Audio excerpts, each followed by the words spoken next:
I'm gonna make a big entrance. Huge entrance. Morning. What up, guys? Hold on 1 second. Hello. Per usual, let's share. Share. Hello. Good morning to no one. Good morning to no one. I'm gonna put my phone on silent. That could be the name of the show. Good morning to no one. Good morning to no one. Good morning to no one. Hashtag good morning to no one. Really? And it's still good. But I haven't even got a notification that we're live. No. Let me see. No, there it is. I didn't get it yet. Well, you're the live person. Sure too. So welcome. Better try. Are you going up? I'll get it when it comes out. Good morning to our one viewer. Thanks for joining us. Thank you for joining us. Could be also after the new year. Everybody's actually working, trying to make their lives better.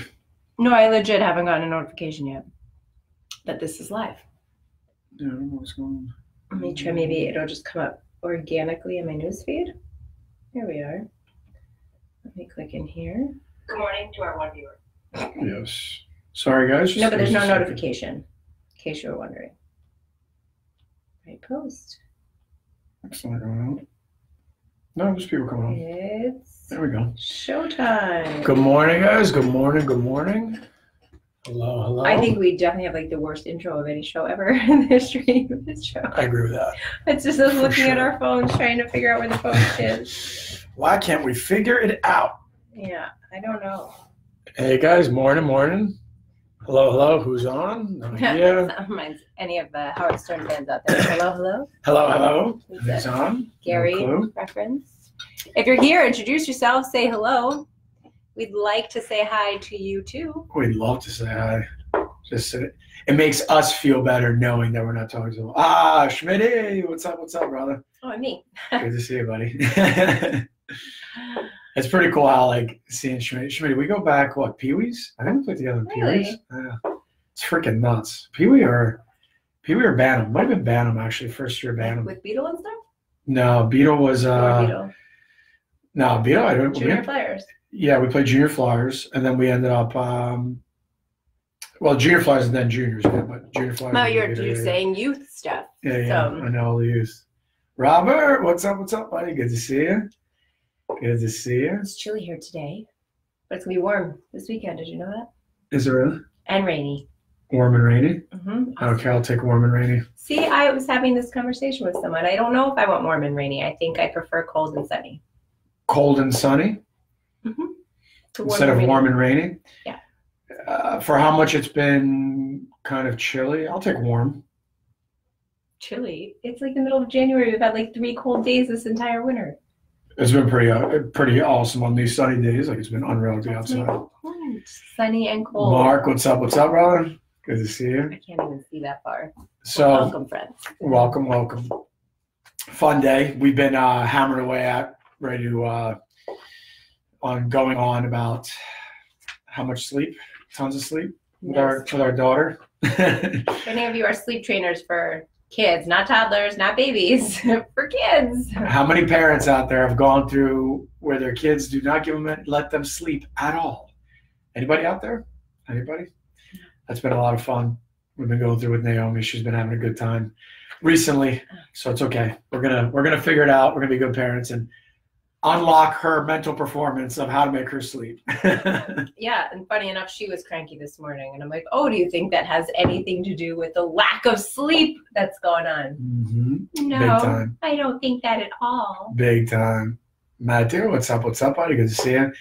So, 3 keys to unlocking my mental performance. One of the things, guys, that's gone into the new year, it's been a lot of fun, is that we've been getting a lot of feedback from people that are getting into the mental performance piece of things, right? People are realizing, waking up, whatever you want to call it, that they're realizing mental fitness, mental performance, mindset development, whatever you want, people are realizing you can actually work on it.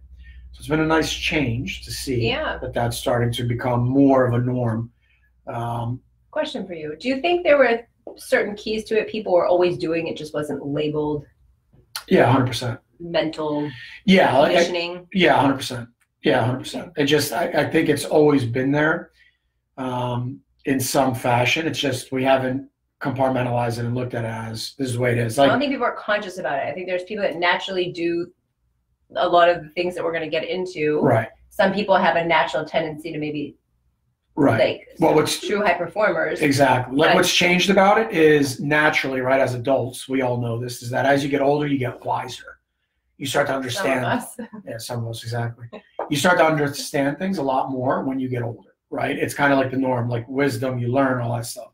And I think what's happening now. I'm not older yet. What's that? I said I'm not old enough yet. No. It's pretty cool. I'm in my 40s and my wife is in her 30s. I love it. Lucky you. So lucky.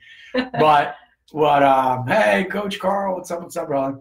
But what's interesting about what you just said is that what's changed now is the wisdom of, as an adult, what we learn mentally of understanding ourselves better, what we want more of, stuff like that, right? You get a better idea how to deal with people better.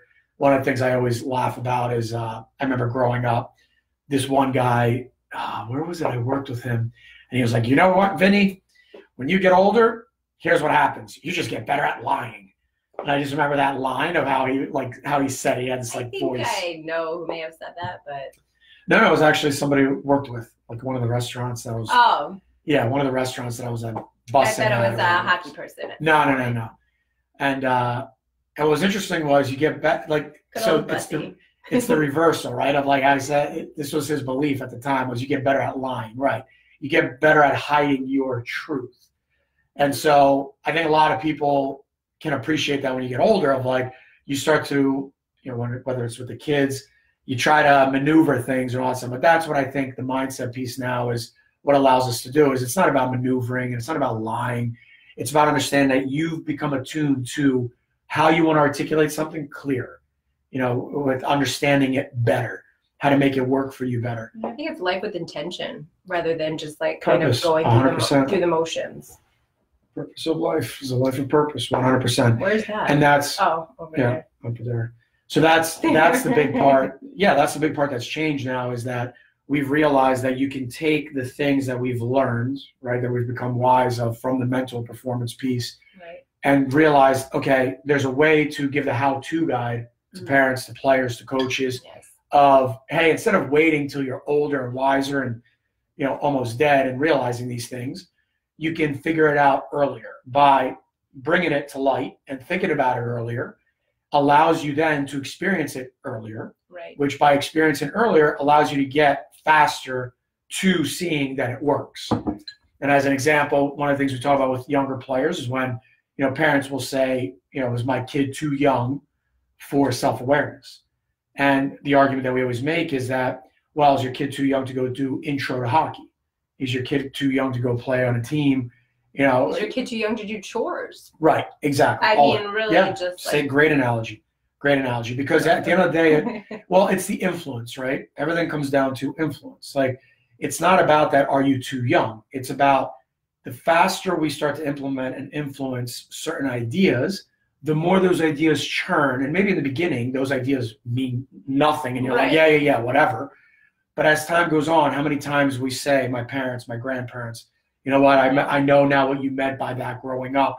My mom used to say this all the time, blah, blah, blah, all these books I read. It's the same thing that comes up. Right.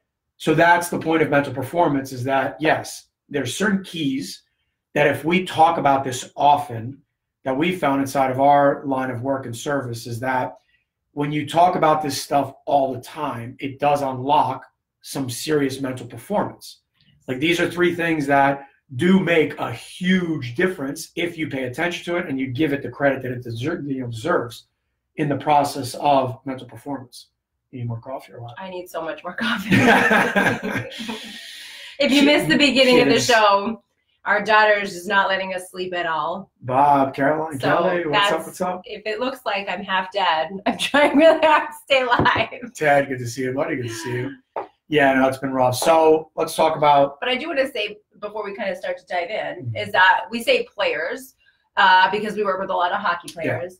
But these three, mental performance and the three keys to unlocking your mental performance, right? For on ice, we said on ice games. But like if you're a soccer player, lacrosse, baseball, this can all be applied. This is not a hockey only. We talk in hockey analogies, right? Like on the ice or what have you. But no matter what your sport, even at work, right? For you as like with parents and stuff, like this all applies. So because I saw some names up there that I know, I think we've got some other sports, and I don't think that this doesn't apply to you, because it 100% applies to any. I mean, in this case, we are talking athletes. But, that's the one thing we work really hard at. Like of our thing of like what we put our time into is really understanding how to make the concepts universal. Obviously, I spend a lot of time inside the hockey world with this stuff, but the challenge is, and the irony is that how much I spend inside the hockey world doing it, it's actually universal. That's my goal that I'm trying to always achieve, is how to speak in universal terms so we can understand as parents, players, coaches, it doesn't matter who it is, that it's the same stuff that can be applied to business, to your health, to your family, to your sport. It doesn't matter. So that's the challenge. That's what drives our engine, right, as educators, is that we're always trying to figure out how to speak universally in those terms. So to bring it to your point, great point of it applies to anybody and any field ultimately. But number one, let's get after it. Number one, those of you that have been following for a while, we've talked about this many a times, but number one, awareness. Awareness. Right? So inside of our culture, what we'll talk about is we'll teach players, coaches inside our coaching cert stuff and all that. We'll talk about how awareness is my defense, right? Awareness. Why is awareness so important? Because at the end of the day, if I'm not aware of the actions that I take, if I'm not aware of the behaviors, right, that I have and that I make, if I'm not aware of the commitment that I'm going to go to, right? If I'm not aware of these things, then my mental performance is going to struggle, right? Not just mental. Yeah. If you have no awareness to any of that, 100%. Your overall life performance is going to struggle. 100%, right? If you really compartmentalize and put awareness into a simple vacuum of, all right, what's the benefit of awareness? Understanding the actions you take day to day, because it's an everyday process, right? That's one of the things that, 5 years ago, you talked to this woman here, she loved everything I was doing, but then there was at times where I wasn't consistent with what I was doing and consistent with my message, right? Like not living exactly the way, like figure this out, mindset, love it, but I wasn't living the lifestyle of what a mindset leader or coach should be living day to day. And so day to day would see that, so my actions weren't lining up, right? And I wasn't fully aware and attuned to the fact that, hey, this is who I want to be, this is what I want to do. Great. I'm excited. I'm ignited. I'm passionate about it, but you have to live the life. If you're going to lead this, you have to live it. Yeah. So the behaviors behind it weren't matching up day to day with it, right? Because the commitment wasn't strong enough yet. Well, like the example I always think of is the player who says, oh, like they think they're a top goal scorer. Yeah. But they're not actually scoring any goals. 100%. And I don't just mean like a couple of game slump. I mean, consistently, if you looked at their stats over a season plus, goal scoring is not their strength. Exactly. But they're trying so hard to fit the mold of a goal scorer. Yeah. To me, that is a difference in lack of awareness. You're not aware of what type of game you're actually playing or what type of game you're actually good at. You're just like watching like Crosby or whoever and thinking that like you're just gonna go out and dangle and 100%. It's gonna be cool. So that to me is like the first like layer of awareness. It's like what are you actually doing so that you know where you're starting from. Right. Like, exactly. And that's it's like assessments, right? Why do we do assessments? You need to have a starting point. The starting point is what ignites you, right? In strength and conditioning. If I go into the gym, and anybody that's worked out before, in the beginning, you might lift 10 pounds and you're like, oh my God, I feel so weak. But then after, a few months, a few years, you start lifting 100 pounds, 200 pounds, and you're like, wow, I can't believe I used to bring up 10 pounds and that was so difficult. And now I'm pushing 200 pounds and it's no problem. Right. Awareness does the same thing. It sets the benchmark. And it helps you understand where am I at now, and now I know where I am. Now, it's the difference between I think versus I know. Yes.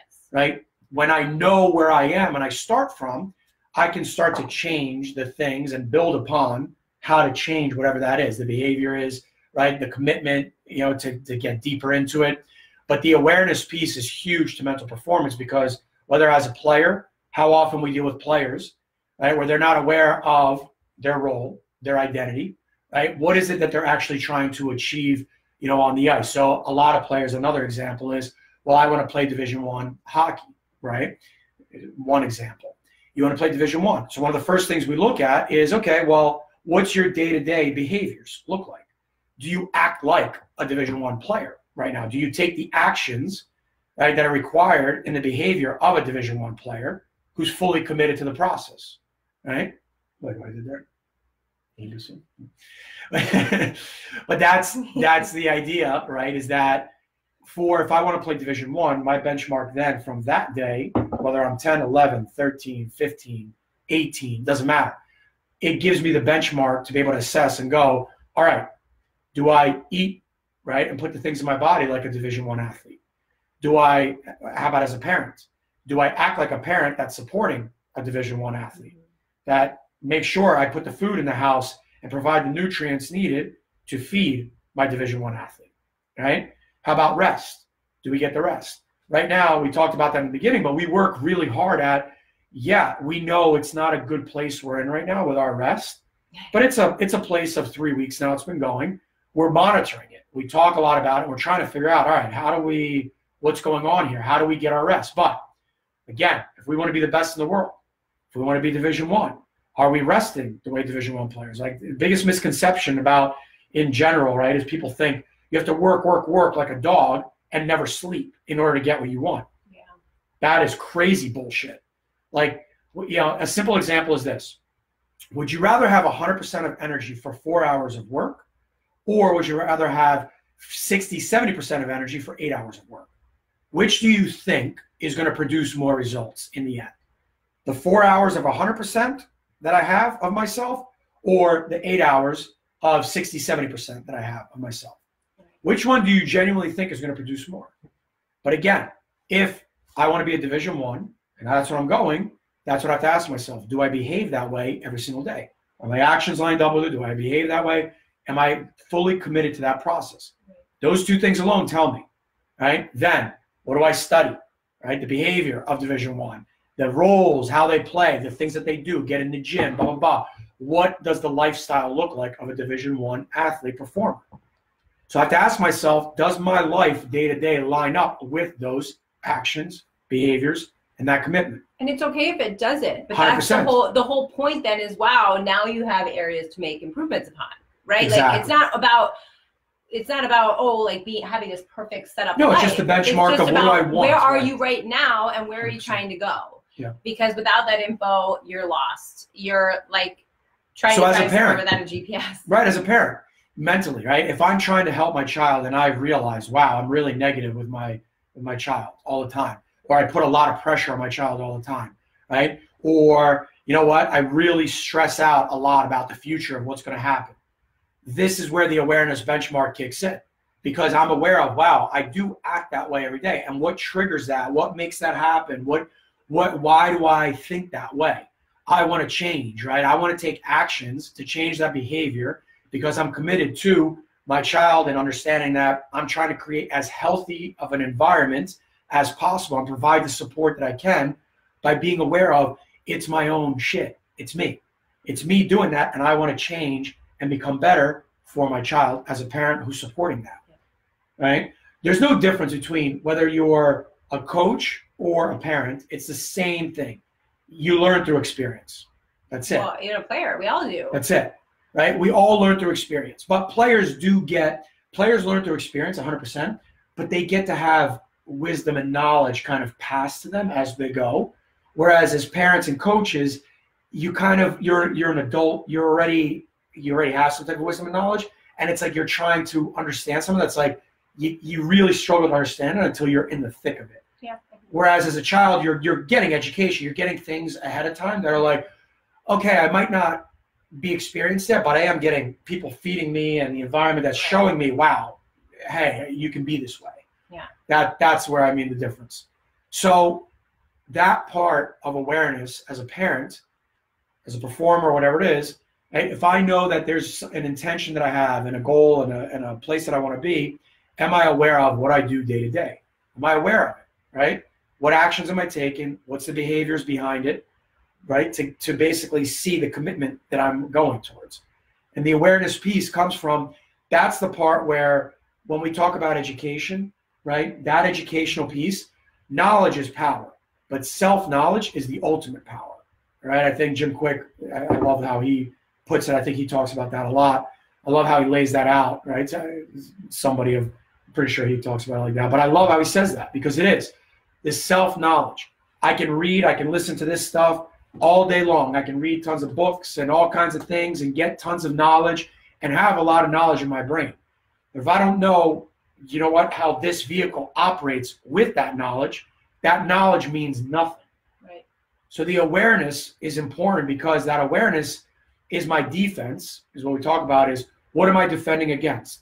I'm defending against getting someone else telling me what to do, right? Somebody else saying, well, you should be doing this, right? How often, it's unbelievable how many times, you know, parents will call another person whose kid got committed or whose kid got drafted in the NHL, and they're asking them for advice.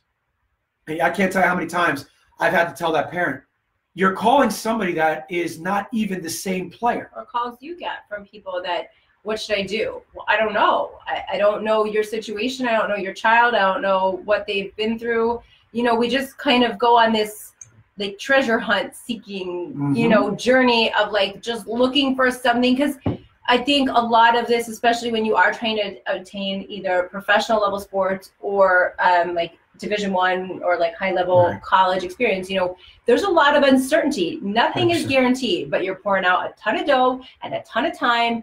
And that can be really, as a person who is growing like comfortable with uncertainty, trust me when I tell you, I understand that. And I don't think it's something we're conscious of, but we're like forever seeking some kind of certainty to like make something that we have no control over, no matter how much money you throw at it, no matter how much time, no matter how many tournaments you go to, no matter how many teams you travel to. Like, we're looking for a sense of comfort, because that's a human need, right? So we're calling this person, we're calling that person, even though they really don't know our situation. Why? Because we're looking to find comfort. We're looking to find some sense of certainty, like, yep, you're doing the right thing, keep going, and the promised land will be yours. But life doesn't work that way. And we all, as grown-ups, know this, right? So I think part of it is accepting that the uncertainty is part of the journey. Yeah, being aware of that. Yeah, being aware, of course. Yeah, exactly. I love that. I love that. Powerful.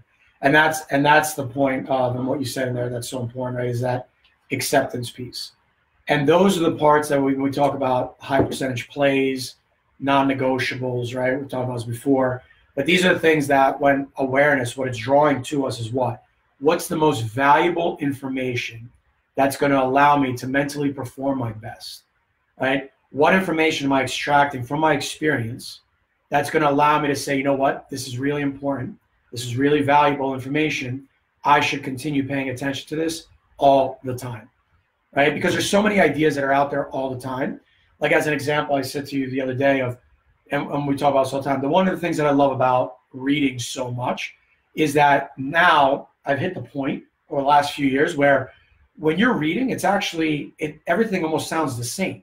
It starts to all sound the same, right, in nature. But what's cool about it is, even though it's sounding the same, you're getting different analogies. You're getting different ideas about the same thing, right? And that's the part, read a lot about mental performance, mindset, awareness, all that stuff, right?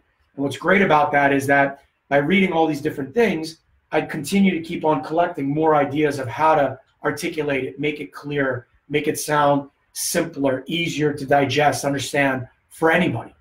And that's, you know, bringing it back to what we were saying in the beginning, is that we work hard at being able to look at these things and go, all right, how do we make these things universal?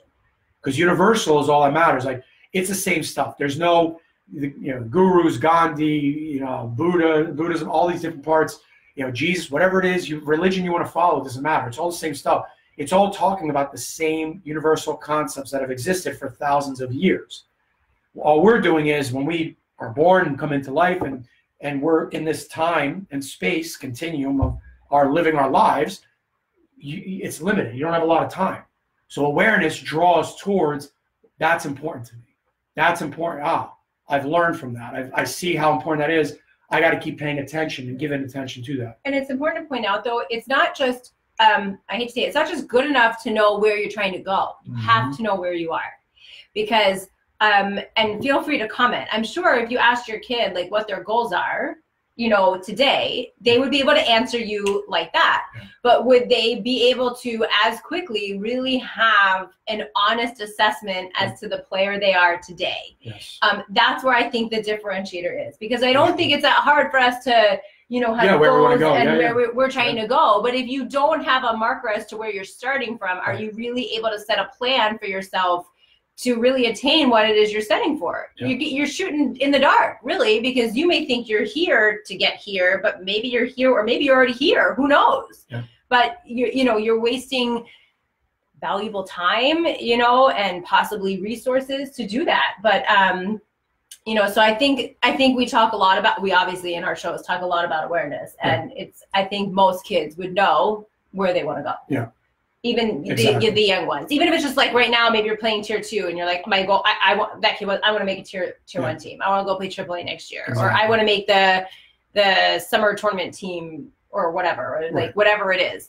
They know what they want, but do they know where they are? And you know, like, how many times you probably say to your kids, like, you left the light on in your room.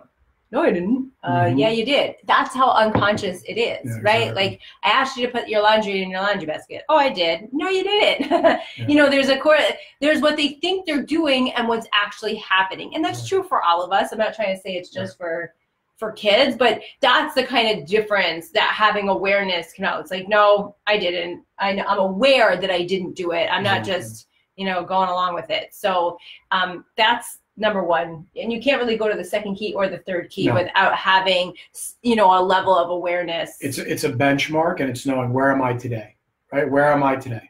I have to be able to know where I am today. That's what awareness does mentally, right? Because you can't get mentally better if you don't understand what is valuable, what's important to you to mentally understand and get better at. So awareness, right? That's the big one, number one, right? Where am I today? What's the benchmark? Build upon it, right? Become aware of, again, what is it? What actions do I take? Am I taking day to day right now? What are my behaviors, right? What do I notice about, like, that I want to maybe change or increase, get better at? And what's the commitment, right? What am I trying to go achieve? And then each day you just look at it from that perspective, which leads us into the...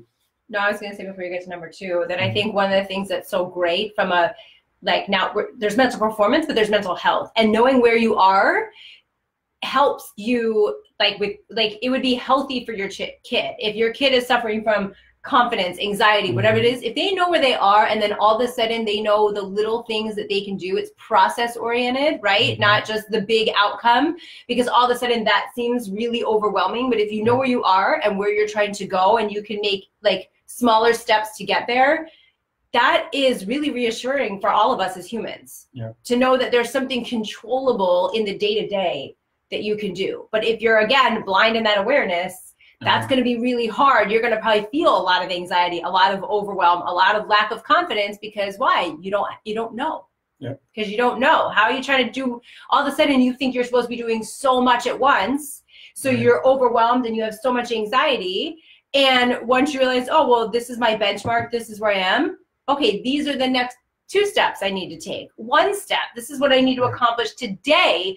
And then slowly but surely that all compounds, you know, to getting you where you want to go. But man, does that feel a lot better to focus on 1 small step, rather than, like, all of a sudden feeling like you have so much to do because you don't really know where you're at. You're trying to do it all. Yeah, exactly. And that's normal, right? 100%. We want to get there. And that's part of what everyone says is the journey, the lifestyle, living that way.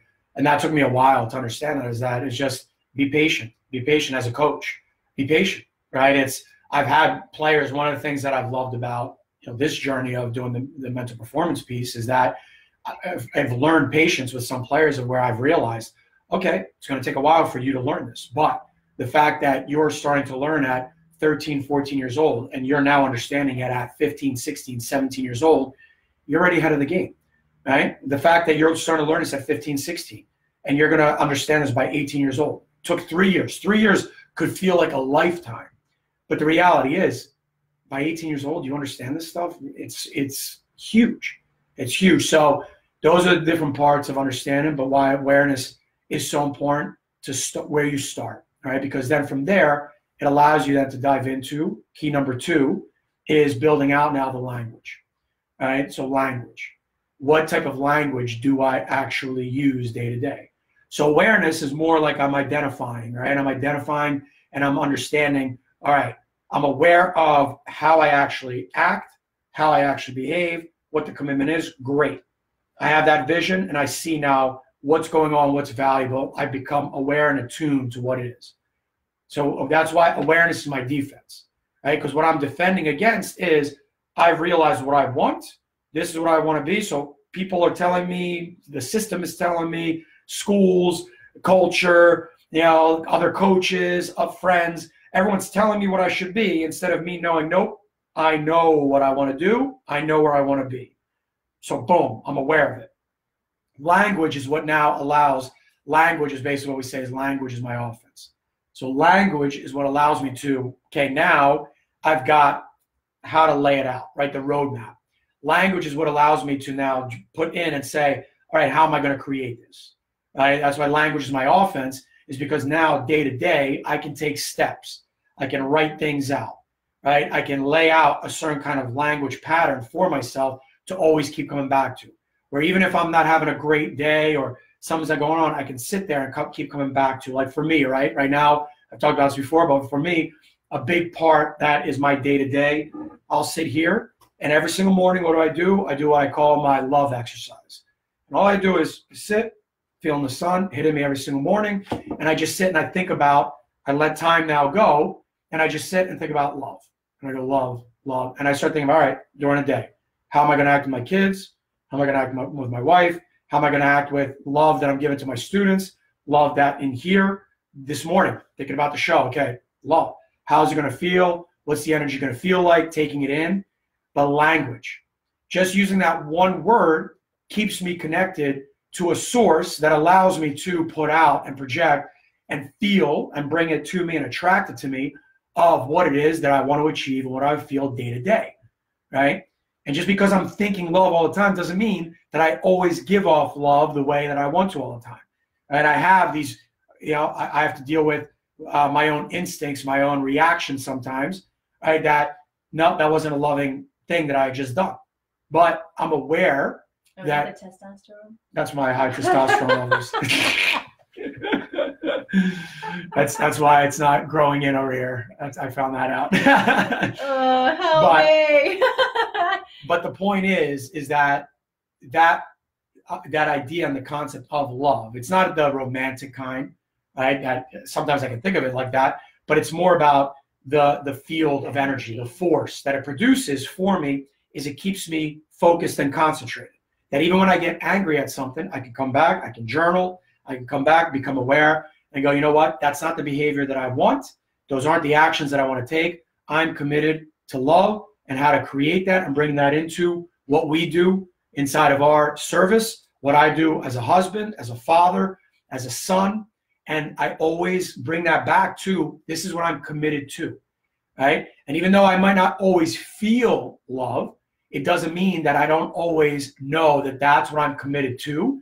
And that's why language is my offense of what I want to create, because that's non-negotiable for me. The language of that word keeps me focused on, but that's what I know I want to feel every day and build upon it.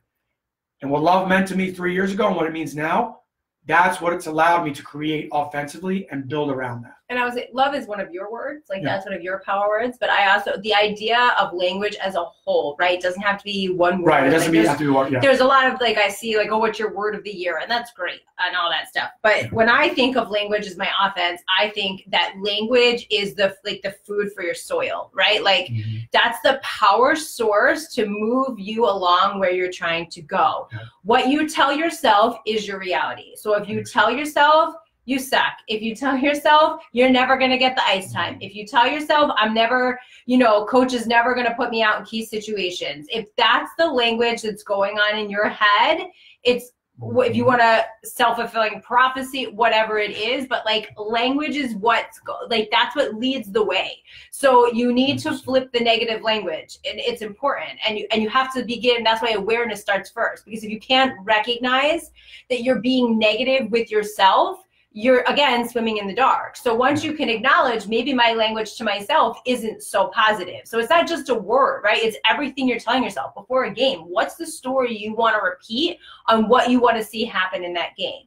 Or maybe it's like, you know, for parents, for you with the car ride after the game, right? Like, how do you start to use language? I'm going to, you know, let my kid drive the conversation. They lost. I'm going to give them a chance to calm down. I don't need to pile on whatever just happened. I don't need to give my comments that my kid didn't play first line today, they played fourth line or whatever. Like, but what is the conversation you're having with yourself? And the more you can tune into what that language is, that's how it works for you in a positive way. Because just as much as it can work positive, if you're not being positive and you're being negative, it can hurt you in your growth just as much. So it's the language, the things you're telling yourself every day, that's what's going to help set the path in the direction of getting you to your next level. Yeah, exactly. And one of the things that, you know, utilizing as a powerful tool when it comes to language, right? Language is my offense. You know, there's so many different ways you can do it. We talk about journaling, but the reading part, right? So this is something that I read. I read one chapter every morning of Chop Wood, Carry Water, right? It's kind of like my Bible or whatever you want to call it, right? Every day I read one chapter, and it's cool because every time I read a chapter, I'm going through a different experience with it. But the reason I read a chapter of this every day is it sets my language. So fitting that this morning, the one chapter, and I actually put this up on my Instagram story, but it says in this one piece, it says, a wise man once told me, the words we use to label our experiences are a filter to meaning. The most important thing is rarely what we experience or feel, but rather the meaning we give that experience or feeling. We can give them beneficial and constructive labels and meaning, or we can give them destructive and unhelpful labels and meaning. Which one we give is up to us. We rarely have full control over the things that happen to us in life, but we do have the power to determine what those events and feelings mean to us. And I think what's so powerful about that is exactly that, meaning. What meaning? And that's what language, the science, fixed versus growth mindset, right? Carol Dweck has talked about this a ton. We know that we have the power to give labels and words meaning. So literally, the same exact thing where if I'm thinking of something in a negative way, you could be sitting there right next to me and going, wow, I saw that in a positive way. Right. How many times? Yeah. No, I was going to say if you are listening to this right now, if you could honestly, like, actually label this with a like or a love on your little phone or your computer right now, it would help really, us out, guys. Help it would help, you know, the Facebook gods allow other people to see this message. So literally, quite literally. And it's funny that we have to ask. Yeah, but that's just what it is these days. But if you could take a moment and just hit like or love I just saw that as such a nice way to throw 100%. That in there, because it's lit. Thank you for whoever just dropped those. It's pretty funny because Connected to Good is actually. There we go. We're getting a few more. Yeah, that's you can laugh. I don't know about the anger, but whatever. Go for it. Just let Facebook know you're here and take an action with your language today. Rachel's on. Happy birthday, Rachel. Happy birthday.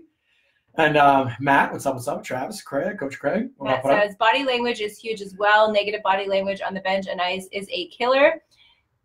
Look, I need glasses. See it all too often, and it generally is reflected in play. Great point, Matt. You know what's so important about body language, guys, is that you can't fake action. This is the part that unconsciously we point out to our players all the time, is that is precisely it. Body language tells us exactly what is going on in your head. Whether I'm a scout, I'm a coach, it doesn't matter. That's what's amazing about body language. That's so beautiful about it when you're dealing, especially with youth players. It's so easy to read them. So easy to read that you have something going on in your head because they're so honest, right? They're so real about what's going on that it's like, I know something's going on with you. But I know you're not happy. You can't fix the instinct of that body language in those situations without these 3 keys of mental performance. It's not something you can just yell at a player, stop doing that. You know, like $20, they have no idea they're doing it. Yeah. Zero. That's a great point. If you showed them on film, that would be a big aha moment because most of those kids have absolutely no idea it's happening. 100%. None. 100%. and coaches too. Yeah. I just heard a story from one of our players, right? That's at a higher level, right? It's in the let's just call it 16 to 20 range. Leave it open there. Okay. I just don't want to like bring it back in any kind of way. We're good. Keep going. Yeah. So, but basically, the coach talked to this player, right, and comes back to the player and says, "Hey, listen, I get emotional on the bench, and sometimes I don't see exactly what you did in your performance." This coach was straight up honest with the player and said, "Hey, I get emotionally charged, and you know what? Maybe what you did, you're right. I didn't see it," and was completely honest about, I probably didn't see it because I was so emotionally charged in the game that, yeah, I didn't see it. Because, you know, the player, we teach, well, go bring film, go show it on video. Coach, can you show me what you mean by that? Right? We use different checkpoints to make sure. It's actually impressive the coach was willing to be so honest. It was awesome. I go, that's awesome that the coach said that to you. It's not good for the player because the player's trying to prove a point, right, and show like, I'm not doing what you're saying. I'm actually doing what I'm saying. And that was where it was interesting, where, okay, coach was saying I was emotional about it, fine. But again, bringing it back to Matt's point of body language, go show the body language of what you executed in the game via film to help this coach understand and become aware of what was going on. Because clearly this coach gets upset in the heat of the battle and all that stuff, which is fine. Now you're aware as the player, performer, you're aware that coach told you, gave you insight into how the coach sees it. Great. Go use language of film and show, well, hold on, coach. You get upset with me, but let me make you aware of you're getting upset with me about something where, check this out. It's not the way you perceived it. Now you're making coach aware. Coach sees the body language that's actually going on and go, you were right. Now, noted. So now the next time that coach gets upset, even if that coach is upset and goes, you know what? I'm acting that way again with this player where, you know what? Show me that must be doing it right. It's me. But without awareness, you're gonna never be able to change that body language. Without that conversation, kid or adult. Exactly. And so the language is so important there because we know we can make it work. We know we can make it work. And that's the beauty of it, is that the language piece shows, right? It's one thing for us to sit there and say things, but it's another thing to point out the meaning, right? The, hey, here it is right here, right in front of you. Language lays it all out for us, right? It's there. So from a performance standpoint, when I'm monitoring my language allows me to direct day to day. Okay, what do I want to achieve today? What level do I want to go? And the language allows me, right? It's journaling every single day. This is a big process that we work on with our players all the time, right? Is that understanding. What are you putting down every day? Where are you directing your thoughts today? Where are you going today? Today. That's it. All that matters every day is today. In the big picture, I want to know that if I want to play at a high level, great. That's where I'm trying to get to. But what I do day to day, I have to every single day set my GPS and tell myself this is where I'm going today. One little bit, one step, 1% better, getting better every day. You guys hear the cliche stuff all the time. Why? What's all these things doing? To remind you of the language. It's producing language, the quotes that we all read, and oh, that's a great quote. Yeah, man. Yeah, that's it. That's it. Be better. Work hard of it. It's language. But if I'm not aware of day to day how that language is going to fit, the narrative, the story that I'm creating, and I don't go and commit to it every single day, rewriting it, cleaning it up, right? Like a sculpture, being an artist, making the painting clearer, yeah, little by little. That's the vision that I create. But language is what gets me down that road. Number three. So number three, the most important piece in terms of where. So now that I've become aware, right? I know I'm aware of my actions, my behaviors, my commitment, language, right? I'm creating every single day that narrative. I'm taking a look at it, making sure, directing where I'm going. Play. Experience. Experience is the mother of all teaching and all that stuff. It's at the end of the day, play. So what plays am I making today, right? Play is fun. Play feels good, right? Play full. And so that final part to our experience of understanding, unlocking the mental performance key is looking everything as plays. What plays did I make today? What plays did I make? Right? Actually, it's some of the feedback we get. Not some. A lot of the feedback we get is how many of our players feel like they're having fun again. that like they got lost in a lot of the competitive, the in and out, but like they've like through this process they've learned, like they've had like a reignited like love of the game, right? Like they found it to be more fun because they're not stressed out over things they can't control, or like, you know, they have a much clearer picture. But fun is something that I feel like is a word we get to hear back from a lot, from the parents saying how their kid seems happier, less stress, and then the players themselves that are like, oh, it's just a fun game. Like it was just, I just had fun today. Exactly. And that play piece is important, because play is nothing more than, again, experience. It's experience. It's how am I, the meaning, right? Or like we just said, the language, it drives it towards, and I can choose which one in the language I want to pay attention to. But play is the experience. How did I play today? No amount of reading, no amount of talking to somebody. Show up. If I don't do the work and feel it, that's what play for that feeling is all about. If I don't feel, the best data you're going to get is, okay, I went today, I experienced, I became aware of what I want to do, I put the language in place, I played the game today, right? I focused in on mentally what I was going to do, where I was going. I played the game today. Now at the end, I can go, hey, here's the things I did well. That was cool. Awesome. I'm going to celebrate that. Here's the things I got to get better at. This doesn't fit, right? These actions didn't fit today. This behavior didn't fit today. Okay, that's not aligned with my commitment. All right, I got to get better at that. Boom. I know tomorrow what I need to get better at. But if I don't jump in the game and I don't play and I don't try and I don't become aware, put awareness into play, if I don't monitor my language and pay attention to that and keep on, again, writing and painting the portrait and the picture, all that stuff, if I don't do this consistently, right, then there is no play. Right? You're not making any plays. And the plays are where you learn. The experience comes from. So tons of players, tons of parents have been playing for a long time. You've played a lot. So you've already naturally taken in tons of experience. And like we said earlier, right, as we talked about how when we get older, we've played a lot. We've experienced a lot, made mistakes, did all this stuff. So because of that, it's allowed us to absorb the information and go, I've learned from my mistakes. I've learned from my experience. But the more aware I become, the more I drive the language and the narrative, the easier it becomes then when I do play to be able to assess it and go, all right, today, here's what I did with my play. Awesome. This felt good. This didn't feel right. I got to go talk to the coach about this.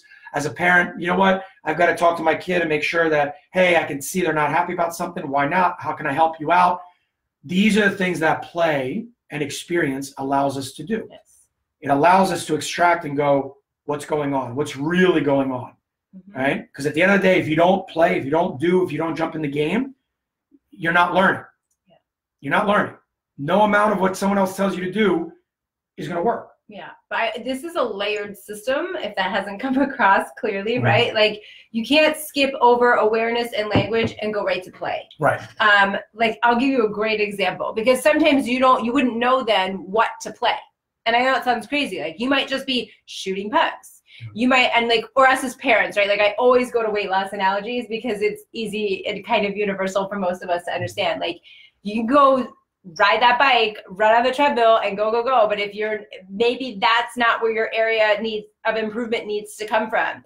Maybe it's in the kitchen. Maybe it's what you're eating. And even beyond that, like I'll give you an example to my own life. I have the biggest sweet tooth ever. Okay. I do. I love chocolate and sweets and cookies and desserts and all that stuff. Anybody else love chocolate and all that stuff? Give us a like. Give us chocolate. Go for it. We're just asking for it today. So what happened is I recognized first that like after dinner and especially after the kids went to bed, right? Like that's when I would really like to enjoy the sweets, because we all know what happens if you open like a thing of cookies or chocolate and your kids even so much as hear the crinkle of the bag. The next thing you know, they're like googly eyeballs looking at you. What are you eating, Mom?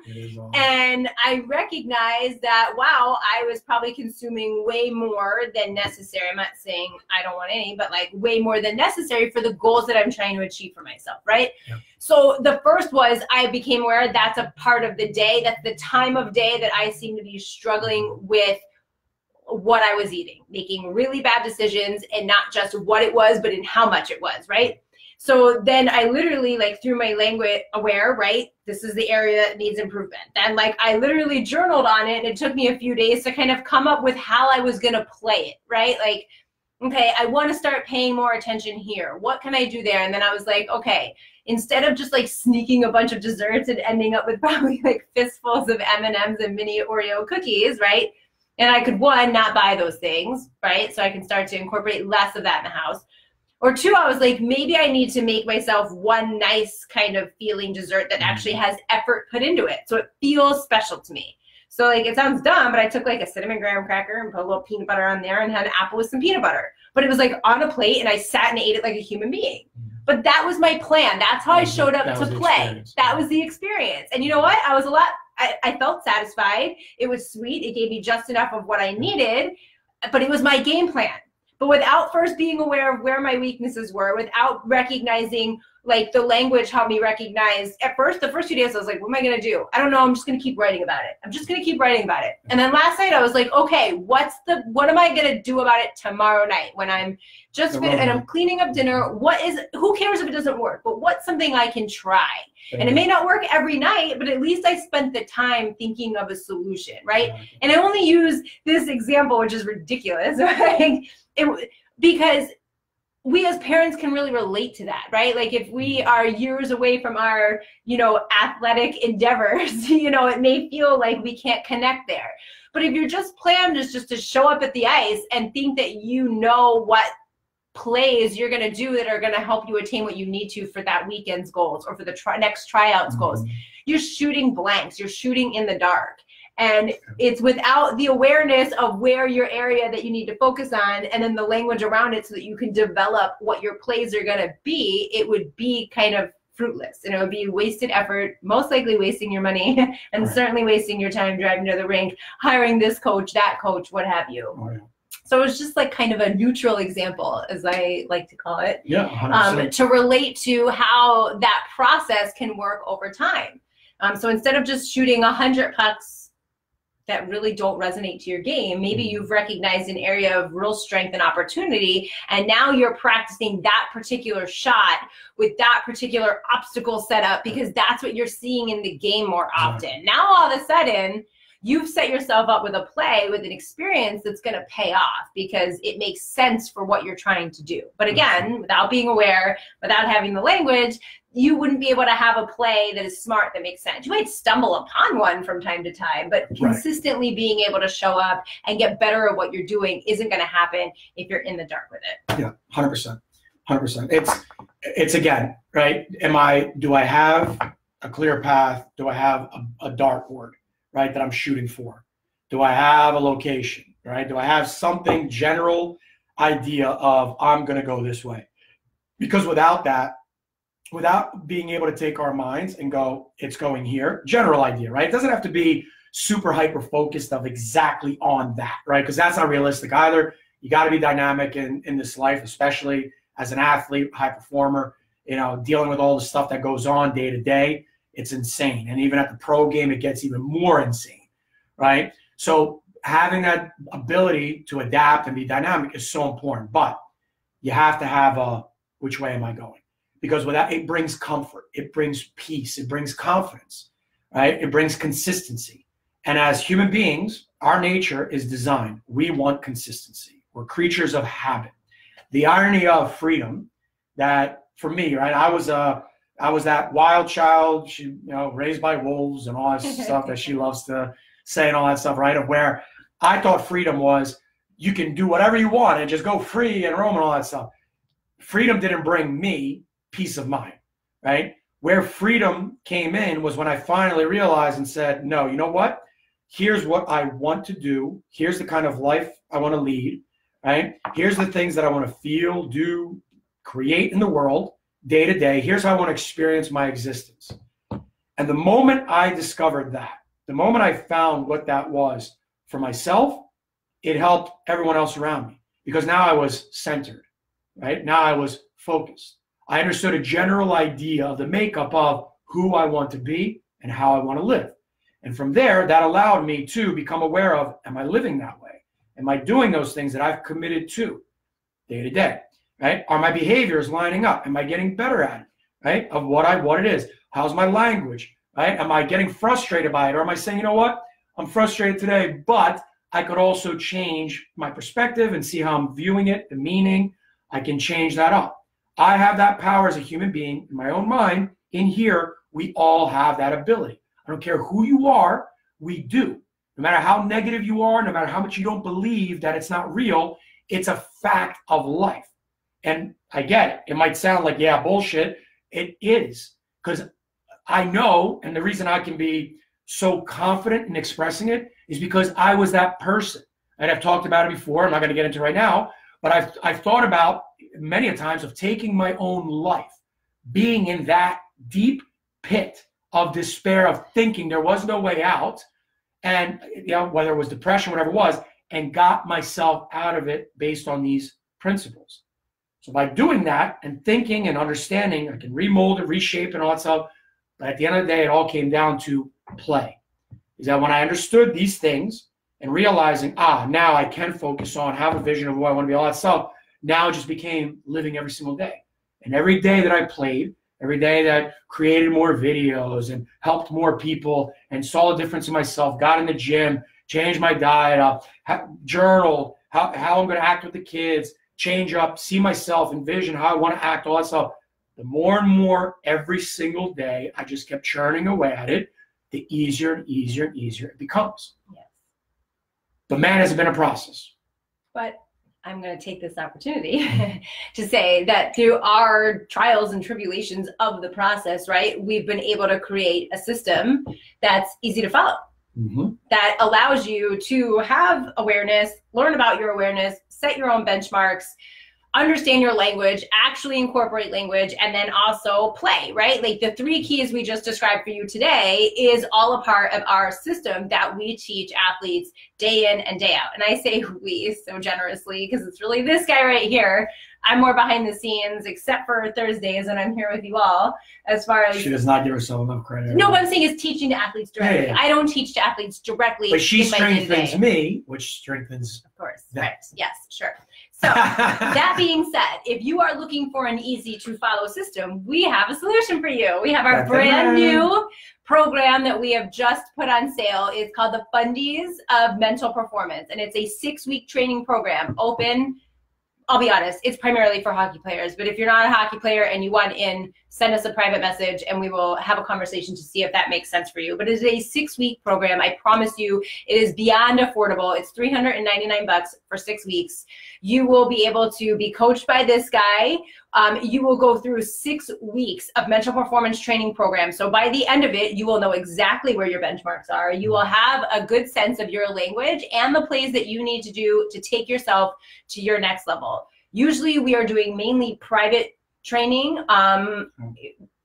That's really where we've been in our business for a long time. Yeah. But our goal, as we shared with you, if you saw our video from last week on his personal page, is that we want to be 1 million athletes strong. We want to help athletes have the tools they need to succeed, not just within their sport, but for life. So whatever pro they're going to be, whether it's pro hockey player or a pro lawyer or pro entrepreneur, like whatever it is, these are the skill sets. Being able to have awareness, language, and playing every day will help you accomplish whatever it is that you set forth. So we don't want players to be where you were feeling really depressed, really helpless, in a lot of despair. We want to educate as many as we can with the tools that we found that work with, and specifically this program is built, for players 12 to 6.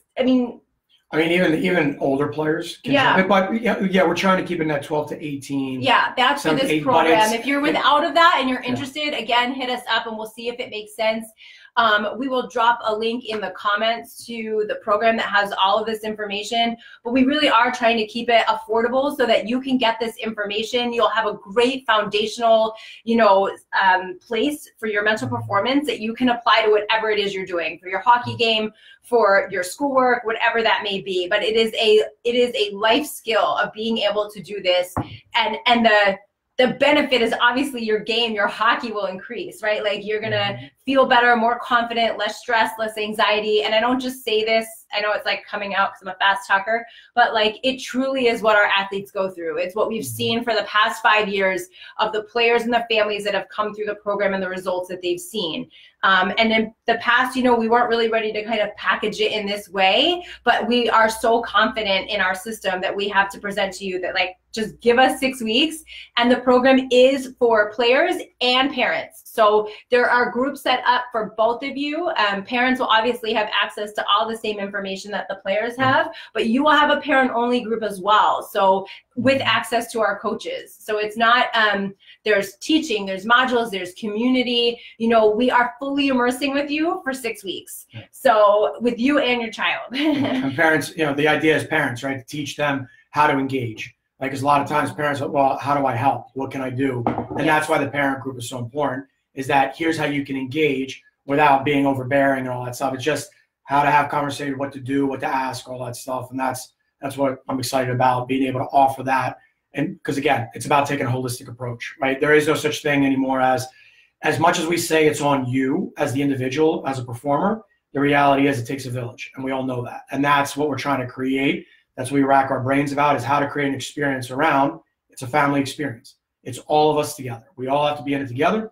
There's no way to develop, at the end of the day, our little athletes and stuff like that, or our future citizens, if we don't have everybody on board that's actually influencing and a part of their lives every single day.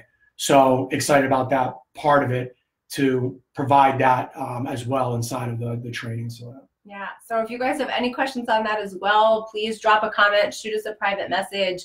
But we will put the link in here that has the full 6-week layout of the program, what's being covered in which week and how, and you'll hear from some of our players that have been through our program, some of the parents that have been through our programs. You know, it gives a full kind of overview of what we'll be doing. But we hope to have you with us. We're so excited about it, and truly, like, we have huge goals set to help as many athletes as we possibly can. 1 million athletes by 2030. That's our goal, to be able to help with this system so that they can feel happier, healthier, and obviously perform better within their sport. So that's the spiel. Love it. Anybody else? Likes, loves, shares, all that fun keep stuff. liking and loving and commenting. Please let Mark Zuckerberg know that this is like good content. And if you think it sucks, you can write that it sucks too. That's cool, whatever. But help us spread the good word. Hit the share button. Like, literally any of that would be extremely appreciated, because Facebook does not share so much anymore, especially on the business page. Right. So we appreciate your support. Again, we hope to see you in the Fundies of Mental Performance, our 6-week training program that starts here in a few weeks, very beginning of February. Believe it or not, we are halfway through January of 2020. And we will see you. Oh, are we live next week while you are in Indy, or we don't know yet? We don't know the schedule. I don't know yet what the schedule is. Back in Indy next week, so we're going to try to see if we can coordinate times to be here for you for the Parent Trap, and if not, we will see you. If we do, it might have to be a different time. The following week. All right. You guys have an awesome one, and as always, hit us with your comments, questions, any of that good stuff. You guys have a great day. See ya. See you guys.